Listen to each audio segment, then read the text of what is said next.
It is really important to breathe out whilst you're punching, especially during longer combinations, because otherwise you hold your breath for the whole combination and you're trying to gasp for air. You need to keep the oxygen flow going through your body and up to your brain and down to all of your muscles to allow everything, the oxygen, to get around whilst you are doing boxing. It's really, really important. The problem is a lot of people are teaching to breathe out with their mouths open. So when they're boxing, like, ha, ha, ha, ha, ha, ha, you'll hear it. Everyone hears it. And these smaller gyms, people just making so much noise when they're hitting every single shot. Even if they're not power shots, they're like, ha, ha, ha, on the bag. Even coaches do it while they're doing it. They're making that noise because it makes you sound even more like intense.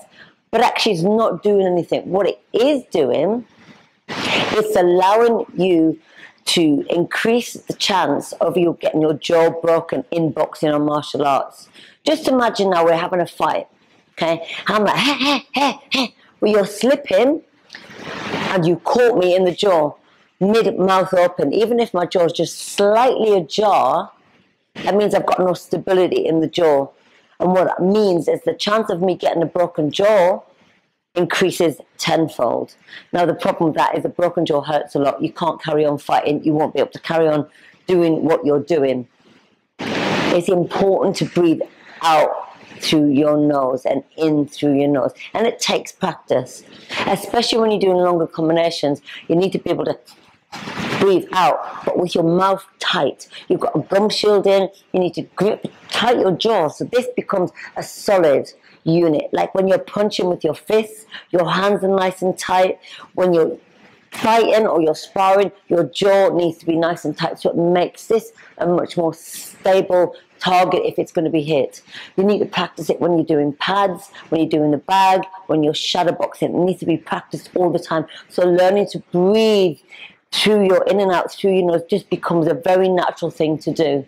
Now people martial arts call it ki, because you're breathing, you're getting the oxygen. It's very, very important. Oxygen is vital, especially when you're doing a sport. Never mind living and being able to breathe efficiently.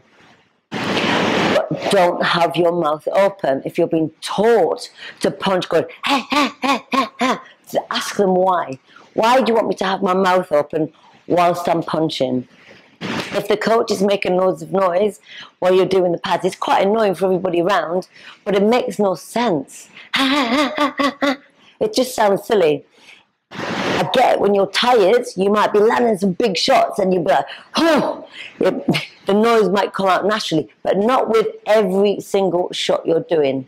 But please bear in mind that breathing out with every shot is really important, but having your mouth open is detrimental to a broken jaw. It's going to happen if you're taking punches back. It's fine if you're doing it on the pads and you're doing it on bags and no one's punching you back, you're obviously not going to get a broken jaw.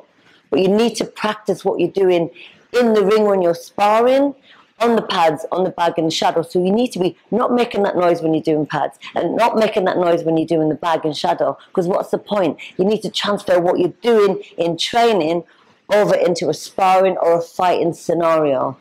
So really try to practice breathing through your nose. Every time you're punching out, breathe out through the nose. Really practice the breathing. So when you're doing longer combinations, 6, 7, 8 punches even, you're still breathing out through your nose.